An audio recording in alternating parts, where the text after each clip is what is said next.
네, 내각 인선을 진행 중인 용산 대통령실이 이 잠시 후면 추가 장관급 인선을 할 것으로 전망이 되고 있습니다. 네, 전문가들과 함께 자세히 짚어보겠습니다. 김진욱 민주당 전 대변인, 하민경 국민의힘 대변인 나오셨습니다. 안녕하십니까? 반갑습니다.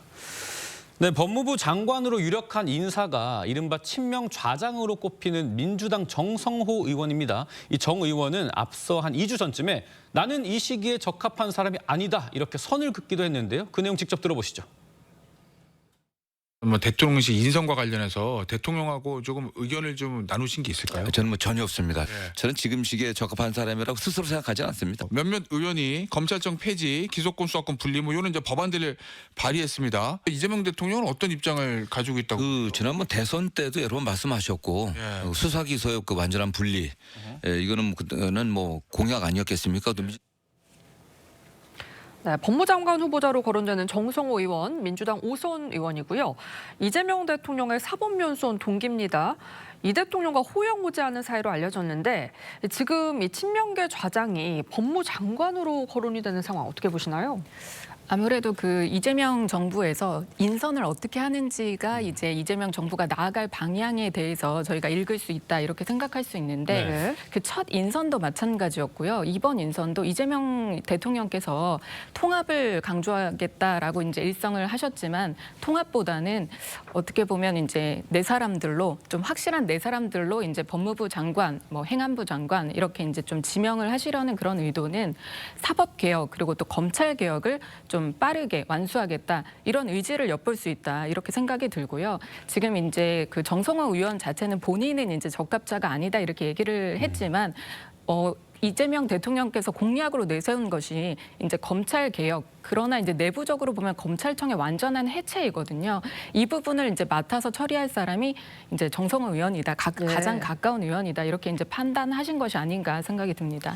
말씀하신 것처럼 이 검찰 개혁을 공언해온 이재명 정부, 이 초대 법무부 장관의 책임이 막중합니다. 이 개혁을 진두지휘하게 될 건데 정성호 의원이 만약 법무부 장관을 확정이 된다면 이 검찰이 반대해온 수사 기소권 분리에 좀 가속화가 될 수 있을까요?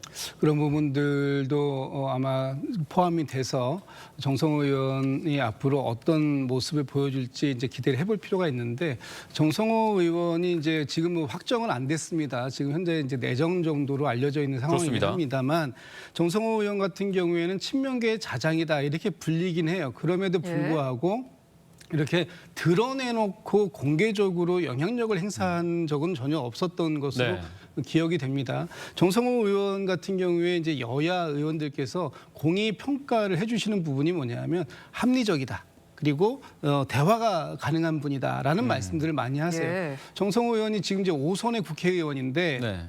오선의 국회의원을 하는 동안에 국회의 사법개혁특별위원회 위원장 그리고 형사사법체계개혁 특별위원회 위원장 같은 여러 가지 역할들을 하시면서 그동안 사실 이 법조계에서 특히 이 사법체계의 변화 부분, 개혁 부분에 대해서는 상당히 전문성을 갖고 있다라고 인정이 되는 부분이고 특히 그 정성호 의원이 굉장히 원만한 선품이라서 이 국회에서 백봉신사상이라는 그 상을 주는데 아마 제가 기억하기로는 정성호 의원도 그 상을 받으신 적이 있는 정도로 아주 대화가 가능한 분이시라 지금 뭐 일각에서는 이 사법제도의 변화를 민주당이 이 단독으로 과반의 의석을 가지고 밀어붙이려고 한다라고 얘기하고 있지만 사실은 정성호 의원이 만약에 오늘 내정이 이제 확정돼서 후보자가 된다면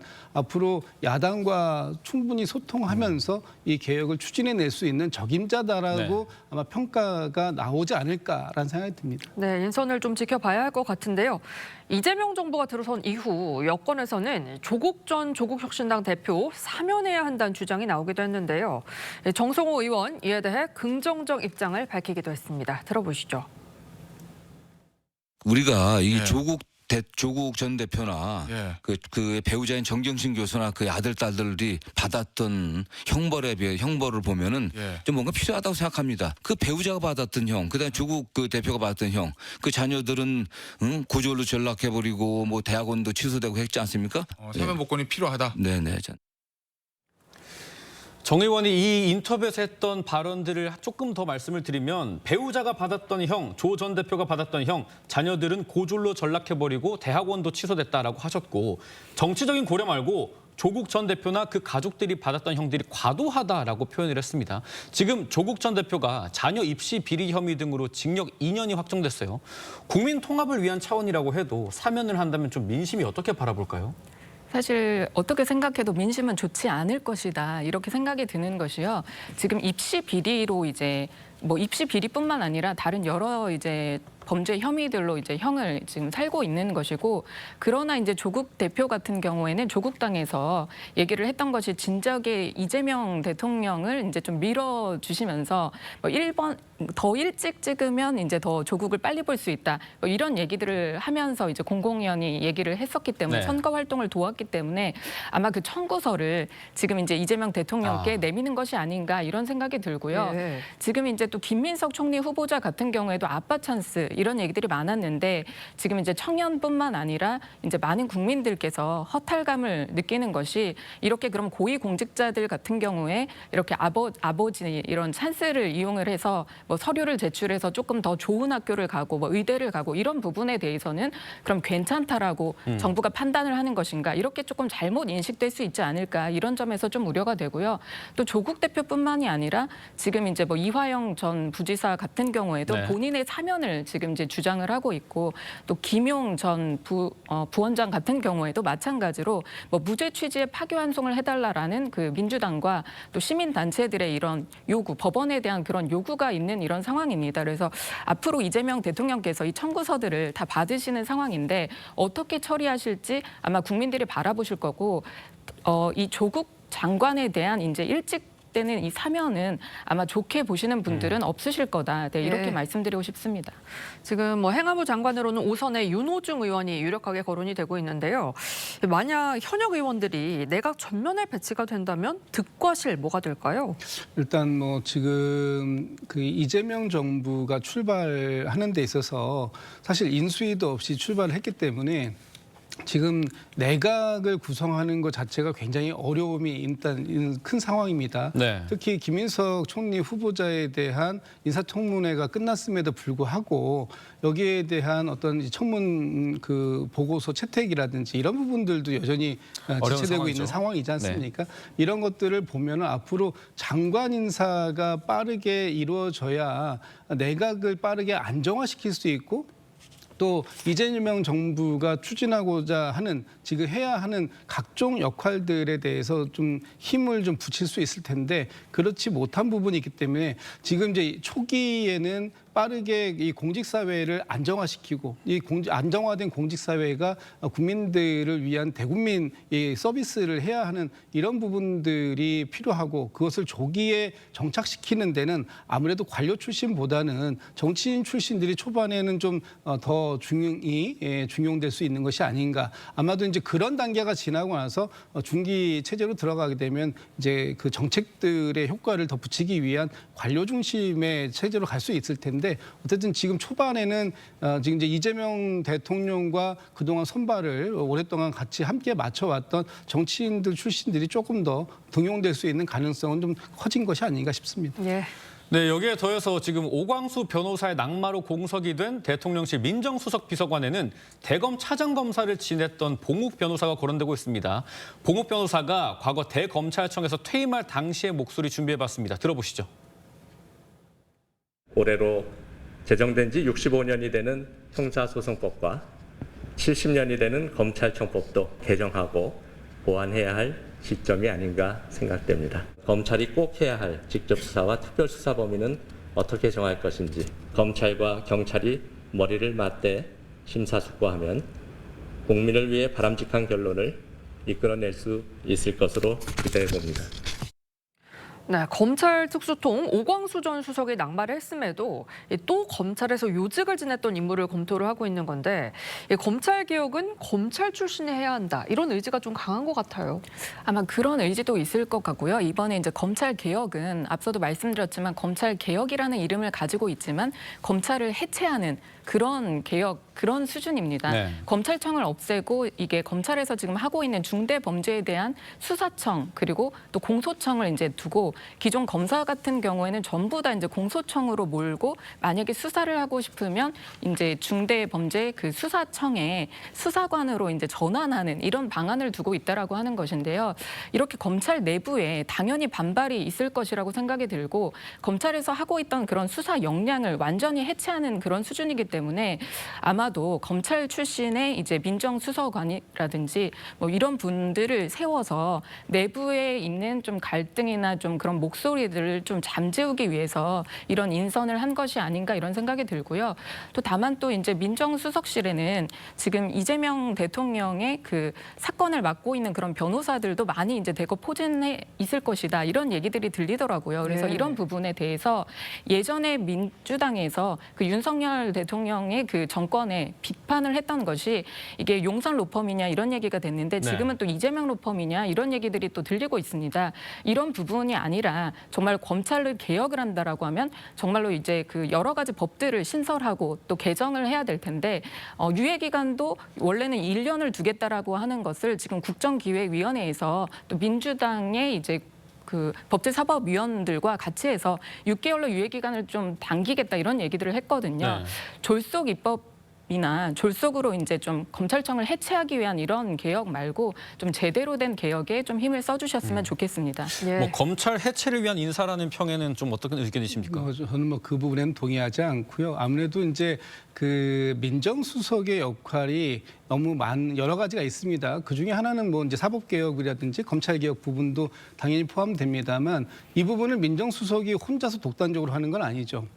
어차피 검찰개혁이라든지 사법개혁은 국회에서 법 제도로 하는 것이기 때문에 아마 국회와 이 소통이 원활할 수 있는 분들이 필요한 부분이 있고 또 한 가지는 이제 봉욱 지금 변호사 같은 경우에는 아무래도 이제 검찰 출신이다 보니까 검찰의 장단점을 잘 아는 부분은 있을 네. 겁니다. 네. 그러나 이제 검찰이 그동안 이 정치 검찰이라는 오명 또는 이 검사의 이 공소권 같은 기소권, 검소권, 이 검찰권의 오남용 이런 부분들이 어느 부분에서 문제가 있었는지에 대해서도 굉장히 잘 알고 있기 때문에 그런 것들이 충분하게 검찰 개혁 과정에서 보탬이 될 수 있는 그런 역할을 할 것이다라는 것이고 지금 이제 이 그 민정수석의 역할 중에 하나가 또 이제 뭐 친인척 관리라든지 아니면은 지금 이제 고위 공직자들의 인사 검증이라든지 이런 여러 가지 부분들도 이제 다시 민정수석실이 맡기 때문에 그런 부분들에 있어서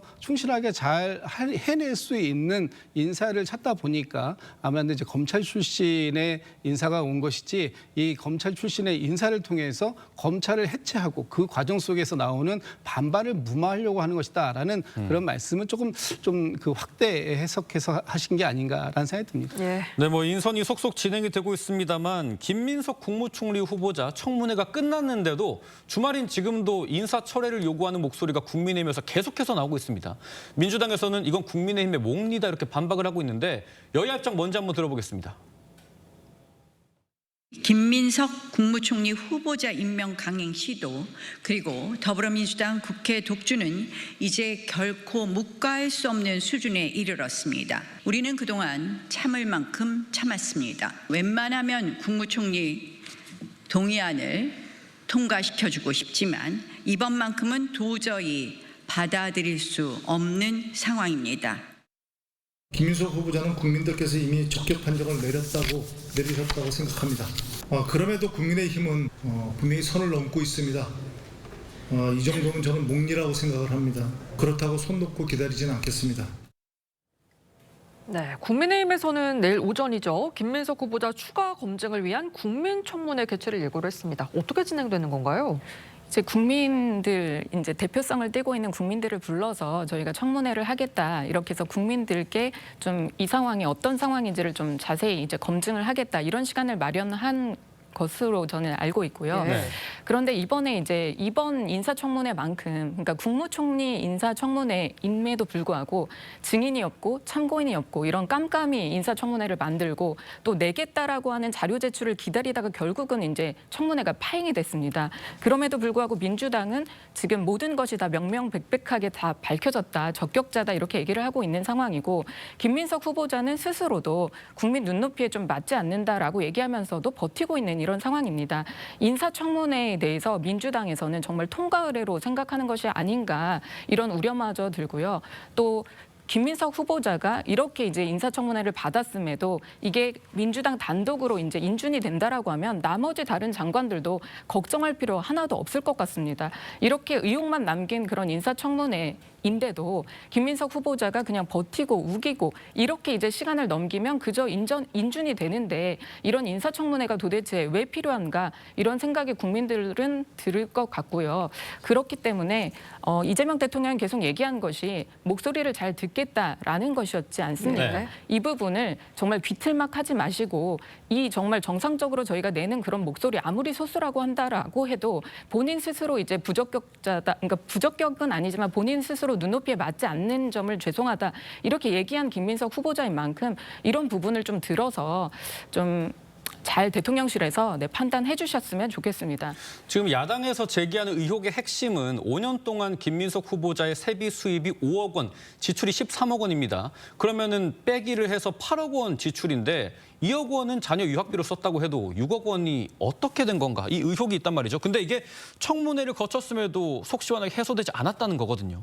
그러니까 지금 이제 일부 국민들께서 이번 청문회를 지켜보시면서 좀 해명이 좀 부족하지 않느냐 이렇게 말씀 주실 수 있다고 생각해요. 특히 국민의힘에서는 의혹을 제기한 입장에서 충분히 뭐 그런 말씀 주실 수 있다고 봅니다. 그러나 제가 김민석 후보자가 청문회를 진행하는 동안 굉장히 성실하게 본인이 밝히기 어려운 부분, 예를 들면 처갓집으로부터 그 좀 지원을 받았다든지 네. 이런 부분들을 공개적으로 얘기하기는 부끄러운 부분이 있습니다. 그런 부분에도 불구하고 소상하게 과정들을 말씀 주시면서 당시 2019년부터 23년까지 여러 차례의 경조사 또 출판 기념회 이런 걸 통해 가지고 현금들이 좀 들어왔고 그런 부분들을 가지고 지출하는 데 도움을 받았다라는 부분에 대해서도 본인이 스스로 인정을 하고 있습니다. 네. 그렇기 때문에 국민 눈높이에 좀 부족해 보이는 부분이 있을 수 있다고 봅니다. 그럼에도 불구하고 이재명 정부가 인수위도 없이 출발하는 과정 속에서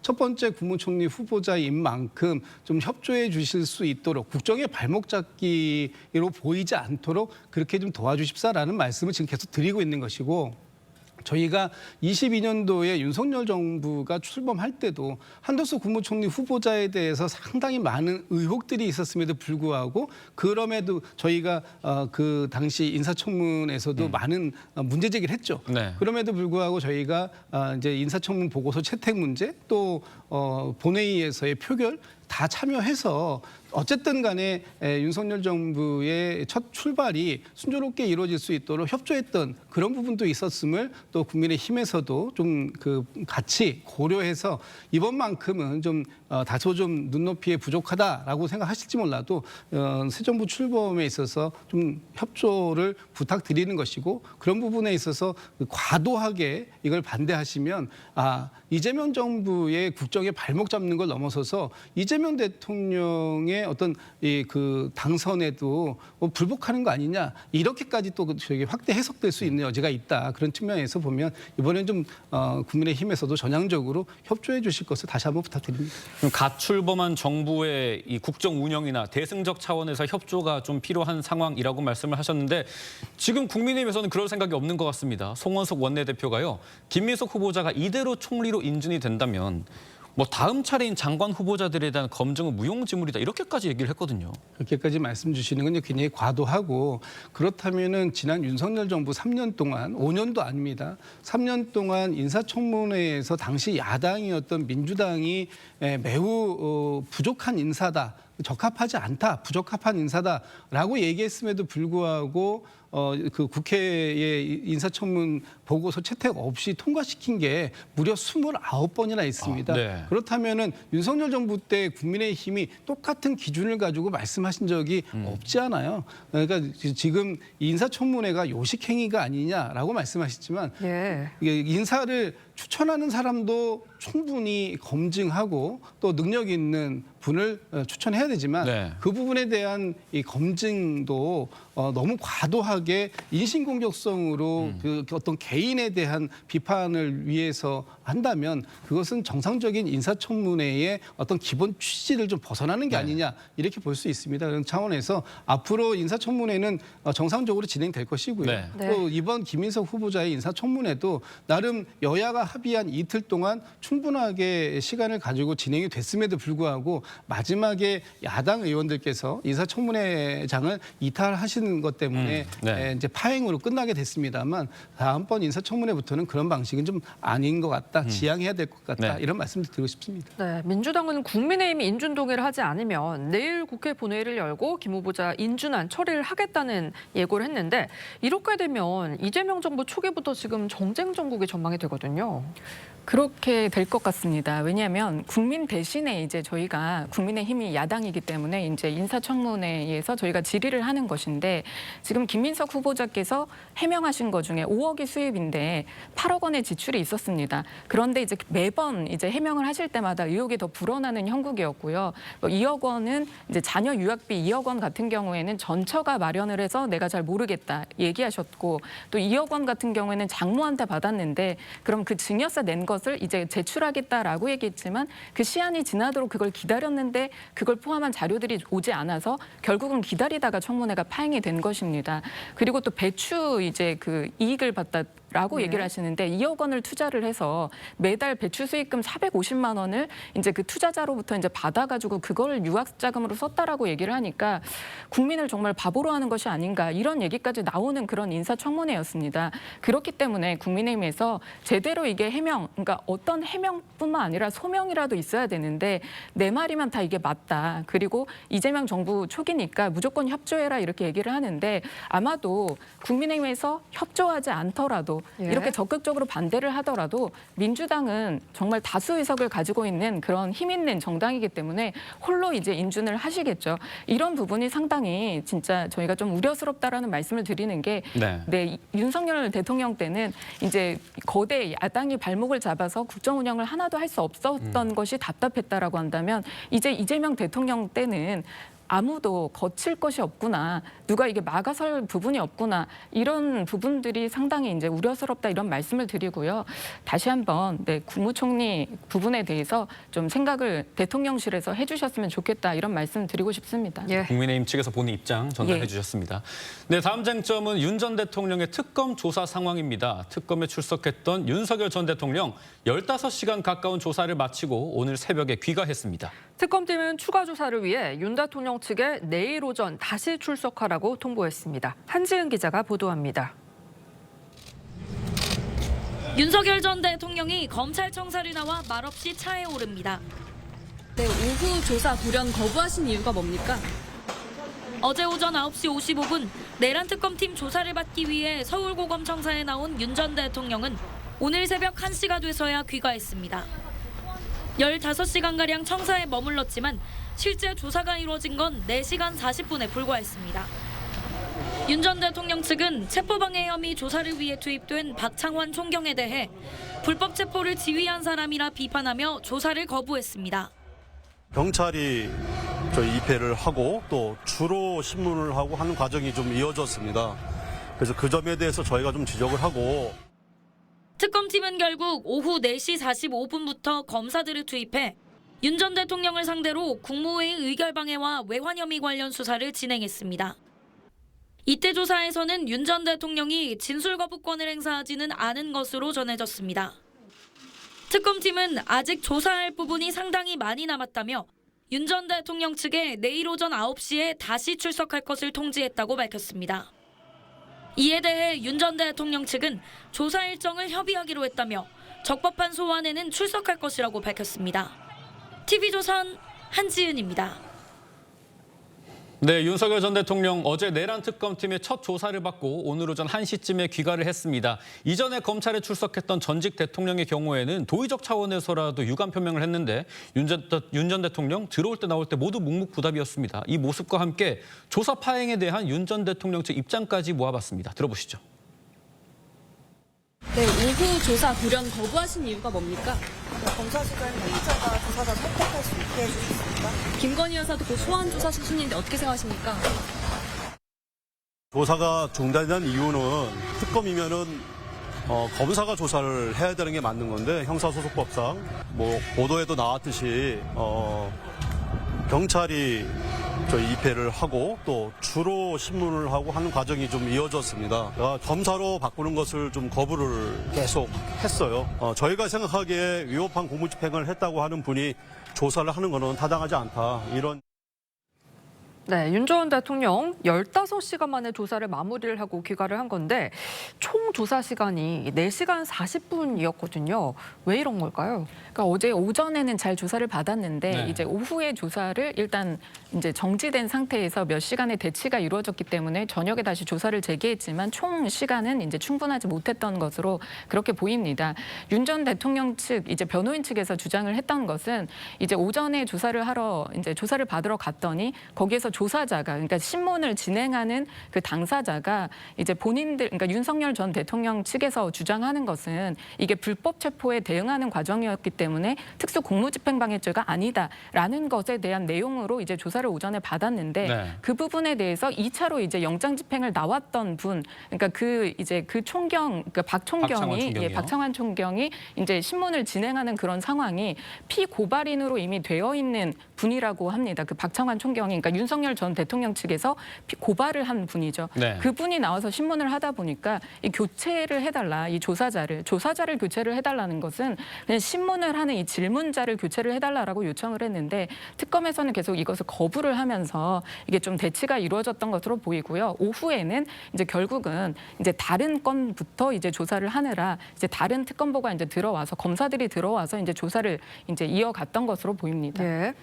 말씀하신 것처럼 어제 12시 44분쯤에 특검보가 언론 공지를 했을 때 오전 조사가 잘 끝났다라고 했거든요. 그런데 점심시간을 거치면서 분위기가 급변했습니다. 윤석열 대통령 측이 피고발인이 고발인을 조사하는 게 말이 되냐. 박창환 총경의 자격을 문제 삼은 건데 이 상황 좀 어떻게 보셨습니까? 저는 윤석열 전 대통령 측의 이 특권의식 버려야 된다고 봅니다. 일단 그 피의자가 본인이 원하는 시간에 원하는 방식으로 출석해서 원하는 사람에게 조사를 받겠다. 이것은 특권이죠. 특혜입니다. 이런 식의 의식을 가지고 어떻게 진상이 규명될 수 있겠습니까?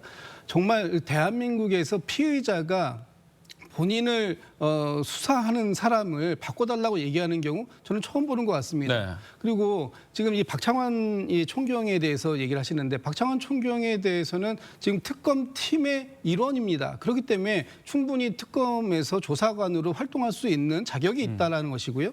지금 윤석열 전 대통령 측이 주장하고 있는 이 체포 방해 혐의 이 부분에 대해서 위법한 공무집행방해다, 불법적으로 관저에 들어와 있다 이렇게 얘기를 하시는데 네. 당시에 이 박창환 총경이 1차 집행 때는 참여한 적도 없습니다. 예. 그리고 2차 집행이 15일 날 윤석열 전 대통령이 어쨌든 체포되면서 이제 마무리가 된 그 과정인데 그 과정에서도 윤석열 대통령을 체포하러 간 것이 아니고 이 경호처의 수뇌부에 대해서 그 체포영장에 대한 집행을 하기 위해서 간 거예요. 그렇기 때문에 전혀 문제가 되지 않는다라는 것이 지금 특검 측의 입장인데 이렇게 본인이 원하는 방식을 채택하지 않는다고 해서 특검에 비협조적으로 나오는 것 이것은 대단히 잘못됐다. 앞으로 내일 또 그 출석 여부에 대해서부터 내게 다시 나오겠습니다만 이런 방식의 조사를 통해서는 진실 규명도 안 될 뿐더러 국민들의 눈높이와 너무 맞지 않는다라는 말씀을 드리고 싶습니다. 네, 말씀하신 것처럼 내란 특검 내일 오전 9시 다시 출석하라고 통지를 했는데요. 특검은 조사 내용이 많이 남아있다라고 밝혔는데 내일도 조사 주체를 둘러싼 신경전 계속해서 이어질 거라고 보시는지요? 저는 이것은 조금 특검이 잘못한 것이 아닌가 이런 생각이 드는데 이게 특권의식의 발로로 이제 윤석열 전 대통령의 변호인 측에서 이의 제기를 했던 것이 아니라 이것은 이제 윤석열 전 대통령 측에서는 불법 체포다라고 주장을 하고 있고 이제 그 부분에 대해서 조사를 받는데 거기에서 피고발자가 나와서 나를 조사를 한다라고 한다면 어떤 국민도 그 피의자 입장에서 이의 제기를 당연히 할 것이라고 생각이 들고요. 또 그리고 시간 조정 같은 경우에는 1시간을 좀 늦춰줬기 때문에 이 부분을 전직 대통령으로서 많이 예우를 해줬다라고 얘기를 하는데 그런 부분은 일반 피의자들도 많이 이제 조율을 합니다. 네. 그렇기 때문에 특검에서 이제 쟁점이 상당히 많고 조사의 시간이 부족하다라고 얘기를 하시는 만큼 이런 식의 대치가 아니라 진실 규명을 위해서 좀 공정하고 이렇게 그런 수사를 재빠르게 이제 진행 잘 해주셨으면 좋겠는 그런 바람입니다. 뭐 일단 내일 오전 9시에 윤 전 대통령이 출석할지를 좀 지켜봐야겠습니다. 지금까지 정치권 쟁점 짚어봤습니다. 두 분 말씀은 여기까지 듣겠습니다. 감사합니다.